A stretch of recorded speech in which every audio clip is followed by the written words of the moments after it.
एकदंत महर्षि च्यवन ने अपने तपोबल से मद की रचना की। वह च्यवन का पुत्र कहलाया। मद ने दैत्यों के गुरु शुक्राचार्य से दीक्षा ली। शुक्राचार्य ने उसे हर तरह की विद्या में निपुण बनाया। शिक्षा होने पर उसने देवताओं का विरोध शुरू कर दिया। सारे देवता उससे प्रताड़ित रहने लगे। मद इतना शक्तिशाली हो चुका था कि उसने भगवान शिव को भी पराजित कर दिया। सारे देवताओं ने मिलकर गणपति की आराधना की।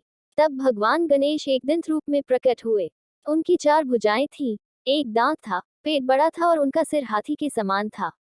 उनके हाथ में पाश, परशु और एक खिला हुआ कमल था। एकदंत ने देवताओं को अभय वरदान दिया और मदासुर को युद्ध में पराजित किया।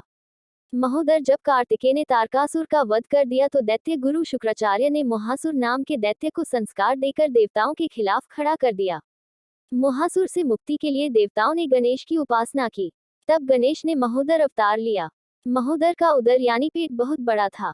वे मूषक पर सवार होकर मोहासुर के नगर में पहुंचे तो मोहासुर ने बिना युद्ध किए ही गणपति को अपना इष्ट बना लिया।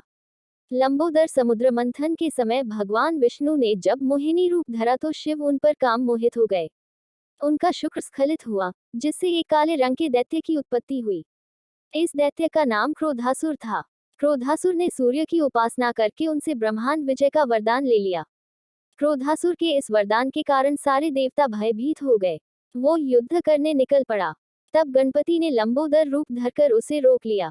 क्रोधासुर को समझाया और उसे ये आभास दिलाया कि वो संसार में कभी अजेय योद्धा नहीं हो सकता। क्रोधासुर ने अपना विजयी अभियान रोक दिया और सब छोड़कर पाताल लोक में चला गया। विकट भगवान विष्णु ने जलंधर के विनाश के लिए उसकी पत्नी वृंदा का सतीत्व भंग किया। उससे एक दैत्य उत्पन्न हुआ। उसका नाम था कामासुर। कामासुर ने शिव की आराधना करके त्रिलोक विजय का वरदान पा लिया। इसके बाद उसने अन्य दैत्यों की तरह ही देवताओं पर अत्याचार करने शुरू कर दिए। तब सारे देवताओं ने भगवान गणेश का ध्यान किया। तब भगवान गणपति ने विकट रूप में अवतार लिया।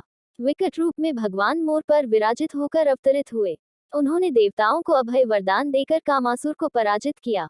विघ्नराज, एक बार पार्वती अपनी सखियों के साथ बातचीत के दौरान जोर से हंस पड़ी। उनकी हंसी से एक विशाल पुरुष की उत्पत्ति हुई। पार्वती ने उसका नाम ममता रख दिया। वह माता पार्वती से मिलने के बाद वन में तप के लिए चला गया। वहीं उसकी मुलाकात शंबरासुर से हुई। शंबरासुर ने उसे कई आसुरी शक्तियां सिखा दी। उसने मम को गणेश की उपासना करने को कहा। मम ने गणपति को प्रसन्न कर ब्रह्मांड का राज मांग लिया।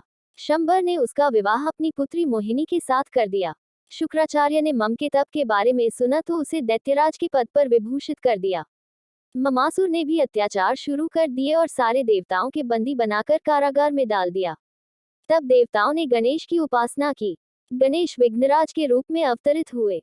उन्होंने ममासुर का मान मर्दन कर देवताओं को छुड़वाया। धूम्रवर्ण एक बार भगवान ब्रह्मा ने सूर्यदेव को कर्म राज्य का स्वामी नियुक्त कर दिया। राजा बनते ही सूर्य को अभिमान हो गया। उन्हें एक बार छींक आ गई और उस छींक से एक दैत्य की उत्पत्ति हुई। उसका नाम था अहम। वो शुक्राचार्य के समीप गया और उन्हें गुरु बना लिया। वो अहम से अहंतासुर हो गया। उसने खुद का एक राज्य बसा लिया और भगवान गणेश को तप से प्रसन्न करके वरदान प्राप्त कर लिए। उसने भी बहुत अत्याचार और अनाचार फैलाया। तब गणेश ने धूम्रवर्ण के रूप में अवतार लिया। उनका वर्ण धुएं जैसा था। वे विकराल थे। उनके हाथ में भीषण पाश था, जिससे बहुत ज्वालाएं निकलती थीं। धूम्रवर्ण ने अहंतासुर का पराभव किया।